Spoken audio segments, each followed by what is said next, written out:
Hi, my name is Toyin Dawodu, and in this video, I'm going to discuss the first step in this program about making 6 or 7 figure income.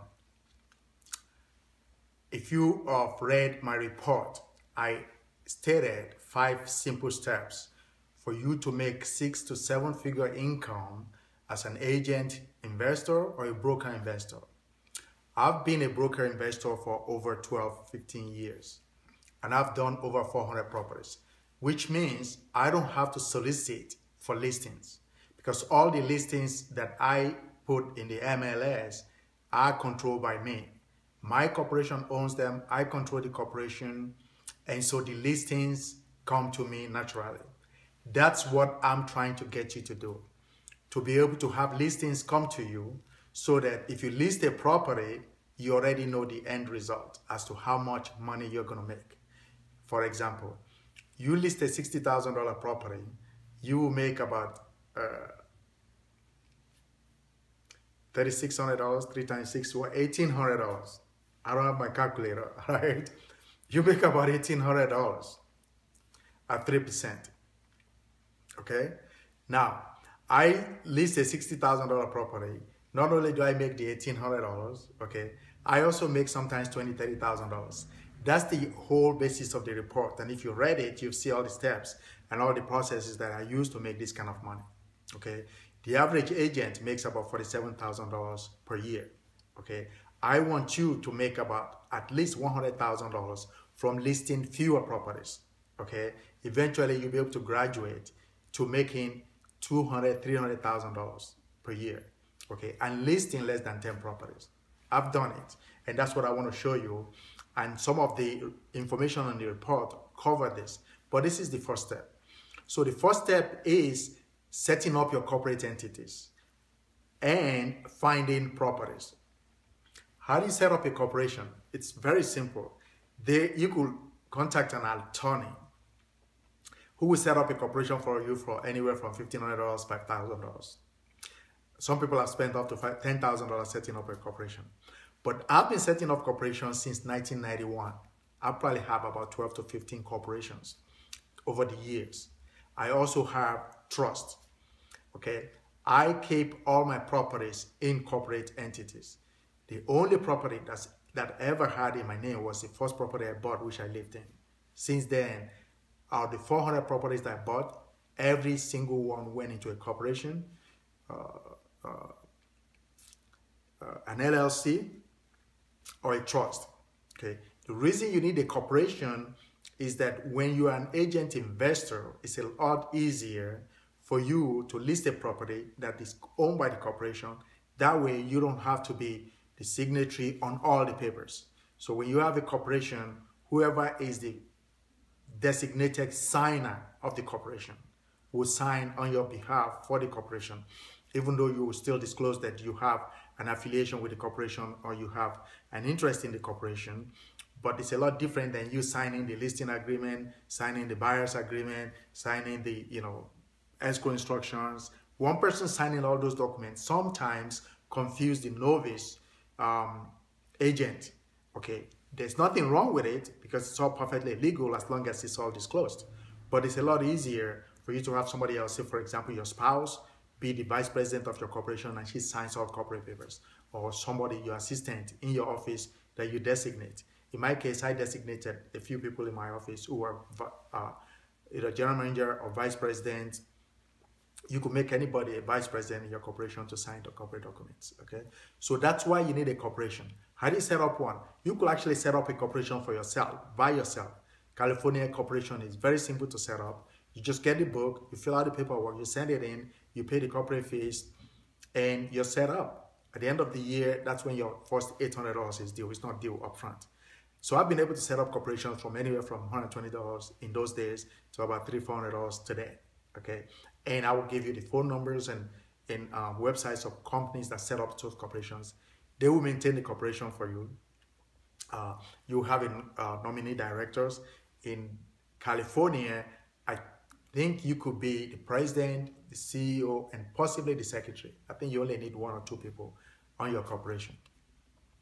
Okay, so So the first thing you need to do is set up your corporations. That way, you'll be able to go out there and buy properties in your corporate name. Even though I negotiate all the properties, I talk to the sellers and buy the properties, but I always take title in the corporate name. So when I talk to a seller, I say, you know, my name is Toyin, I'm here to buy your property. I'm an agent, but you will not be charged any commission if I buy the property. It's as simple as that, okay? When escrow, I write the offer in the corporate name, put it in escrow, and escrow does the rest. So that's setting up a corporation. Now, the question is, how do you find all these properties? It's very simple. For example, as an agent, you have access to MLS. But let me tell you this. I have never, ever bought a property from the MLS. Even though I'm an agent, I've had access to all the MLS. I've never bought a property from the MLS. The reason is very simple. The MLS is designed for people that want to buy properties retail. Okay, they're designed for homeowners who want to buy properties that is ready to occupy. They're not really designed for investors. Even though some investors buy properties from the MLS, I don't. Because, you know, if I need to hit my threshold of how much money I need to make, and I need to make $30,000 to $40,000 per deal net, okay, which means I have to buy properties at 60, 70 cents on the dollar. I've bought properties as recent as last month at 22 cents on the dollar in Baltimore. I'm in California, okay. I bought this property in Baltimore. I paid $30,000. The property is worth $104,000. Okay, it needs about $3,000 to $4,000 worth of work. I'm not going to Baltimore. I'm just going to do everything by remote because there's so much money on the table. I could afford to hire an agent, and when I sell it, I will even get part of the commission because I will give it to an agent who will give me at least 25% referral. Right? Excuse me. So that's that's the first step. You have to be able to find properties. So just because you have access to MLS doesn't mean you have to sit in there trying to find properties, trying to find deals. You probably won't find a lot of deals that way. You'll find some. To me, it's just too boring trying to find deals that way. I have very special ways of making the sellers come to me. Okay, when the sellers come to you, you are in control, right? When the seller calls you and say, I'm interested in selling my property, you are in control. You could tell them your terms, dictate the terms, qualify them to see if the property qualifies for your parameters, okay? I tell the customer or the seller, oh, okay, you want to sell your property. Let me check it out. Let me see if it fits my needs. I'll come and take a look at it. I'll make you an offer. I go look at the property, make them an offer. If it works out, one of the things I always do is this. I always ask the seller how much they think their property is worth, right? Because every seller knows what their property is worth. So you're not going there thinking you're going to take advantage of anybody because the owner or the seller knows what their property is worth. The fact that they sold it to you for 60 cents on the dollar does not mean that you took advantage of them or you are taking advantage of them, because I always ask the question, Mr. Jones, how much do you think this property is worth? Or I think it's worth about $150,000. Okay, good. Now, the next question I ask is this. If I were to buy the property from you, okay, and I were to pay cash, what do you think you could sell it for? Okay, the first drop that I'm looking for is anywhere from 10 to 20% on the price, okay? So to make it easier, let's take 100,000. So the guy says his property is worth 100,000, and I say, well, if I pay cash right now, how much can you sell it for? Well, I don't know. I'll probably let you have it for, 85,000. So that's $15,000, boom, right there. Then my next question is, well, is that the best you can do? I mean, I'm going to pay cash and I'm going to close quick. Come on. Right? The next drop is about 5%. Okay, so, okay, all right, I'll let you have it. If you pay cash, okay, you can have it for 80,000. So I just got $20,000 discount, right? Then I look around the property. It takes me around. I point out all the things I have to do on the property. Okay, and I say, Mr. Jones, after looking at this and all this, and if I have to close quick, this is what I can buy the property for. And I give him my price. He already told me his property is worth 100,000. He already lowered it to 80. I give him my price, and my price is $60,000. So between 60 and 80, we'll find a price, we'll write up the offer, and boom, we go into escrow. That's how simple it is. But some people think it's complicated. Now, why is this guy calling me as opposed to calling an agent or putting it in the multiple? It's because, number one, he needed to sell. Number two, he got my information, okay, from someplace, either my advertisement or my direct mail, my letter, or I knocked on his door and I told him, or somebody told him, call Tony, Tony buys properties quick, okay? Those are the kind of processes you have to put in place to make yourself available such that the sellers are calling you, okay? And there's a list of 20 to 25 different ways you could attract sellers, from probate to divorce to people that are in bankruptcy, foreclosures, out-of-state landlord. And each of these steps requires a special process, okay, to go through, to market to them. You need a special process to make these people call you. There are even special processes to contact people that are not in divorce yet, but they're already starting. And, in a few months, they're probably going to be filing divorce. And when they file divorce, the first thing that, gets split up is the house. Somebody moves out, either the next person can afford the payment, and the next thing is they're selling the house. Okay, same thing with people that, inherit a house. Somebody's living in Oklahoma, their grandma is living in California, the grandma passed away at the age of 90, and this house is like 100,000 years old, okay? And so you've been following up on the process, the probate process, and there's a process whereby you could follow probate from the time somebody passes away, from the obituary. You follow them until the executor of the estate is ready to sell, or the heirs, or the person that inherited. They call you and say, okay, we're ready to sell. We got this property. We don't even know what to do with it. It's too old. There's too much stuff in there. Okay, you come to their rescue.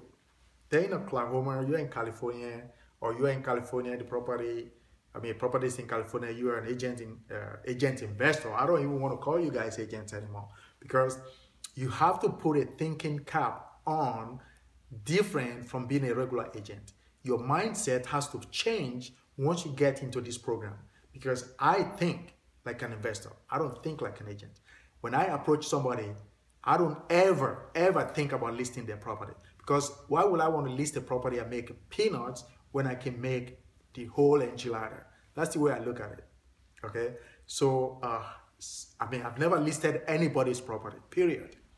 Okay, I've been an agent since 1993, that's like 21 years, and I've never listed anybody's property because I don't need to. So somebody will inherit a house, they call you, you come to their rescue, you go look at the house. Sometimes they're not even in state. So everything you do is going to be by remote, okay? And sometimes this process have to go through the court has to approve it. Despite the fact that the court has to approve it, you still get this property at 50, 60, 70 cents on the dollar, okay? Because the court recognizes that, number one, you could act quick. Number two, you could buy it as is. There's no need to do any work by the years. You do all the fix up, you do all the paperwork, and it's very quick, okay? That's why it's a lot easier for problem properties to be acquired by investors as opposed to be listed by agents. Most people that have problem properties, and there are ways to identify these kind of people, okay? If somebody has a problem property, they will rather have an investor buy the property quicker, okay? They don't care if you're the top listing agent in the world. They're not interested. They're interested in cash. They're interested in quick cash and somebody who could solve their problem. As an agent, you could solve their problem maybe long term. You put it in the multiple, you wait for somebody to show up. And if these people, number one, don't like for somebody to come into their house, especially if they're park rat, okay, because I've had people tell me, the reason I call you is because I don't want to list this property. I don't want all these looky-loos walking through my house. I got too much junk, and, So because of that, they're willing to give me substantial discount, because I look at the house once, I make them an offer. The happiness of not having to deal with a lot of people is enough for them to lower their price to where it's comfortable for me. It makes them happy, and everybody is happy. Because sometimes when you tell people you bought property at 60 cents on the dollar, people wonder, why will anybody, I don't want to use the word stupid, why would anybody sell their property for 60 cents on the dollar? Okay. Number one, they know their property is worth more. They sold it for 60 cents or 70 cents on the dollar because they got something in return that satisfies the discount, okay, that they're giving you.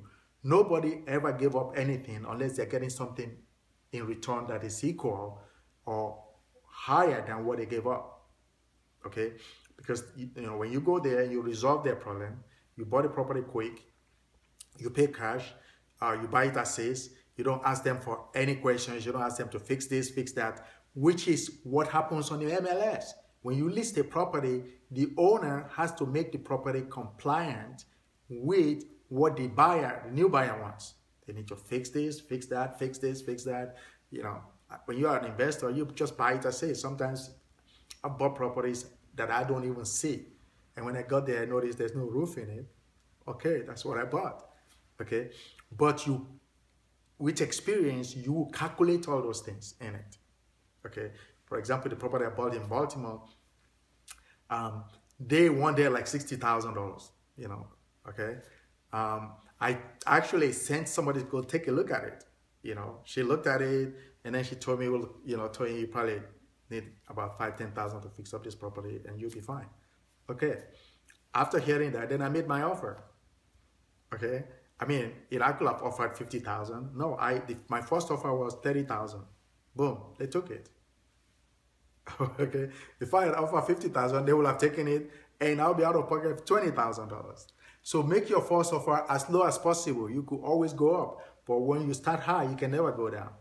Okay, so that's the first two processes, or I mean steps. I would say the first step: you set up your corporation, then you start looking for these properties that attract investors. Okay, there are about 5%. Okay, I mean there's up to 1 million houses that are sold every year in the U.S. Okay, about 5% of them. Okay, I mean, excuse me, not 1 million, you know, about 5 million houses change hands every year. 5 million houses. So about 5%, 750 to 800,000 are sold by owners who need to sell quick. They need to sell quick. And so those are the target market that we go after. Okay, we're not competing in the MLS. I'm not looking for people that really want to sell their house. I'm looking for people that have to sell and need to sell. Okay, so once you know how to find us, okay, then your opportunities to making 6-7 figure income is real and it's written in gold. Okay, and I'll show you how. So this is the first step. Okay, and I want you to go ahead, implement it. But if you require my help and you want me to implement this process for you, just click below, okay, and fill out the application, and I'll review your application, and then I'll see if you qualify for me to help you set up the whole program whereby you will become like me and start making, you know, 6-7 figure, okay, every year, okay, because last year I listed 3 properties, okay, and these 3 properties, the average price was like $150,000, but I made $240,000 on 3 houses, okay. On one house, my total income was about $115,000 or $118,000, okay, on one single house. Okay, that's what I want to teach you. So if you want me to help you set it up, just click below. Okay, go to the application, fill out the application, I'll review it, and then I'll get in touch with you. For now, I will say bye, and I'll see you at the top. This is Amazing Toyin. Thank you for listening. Bye.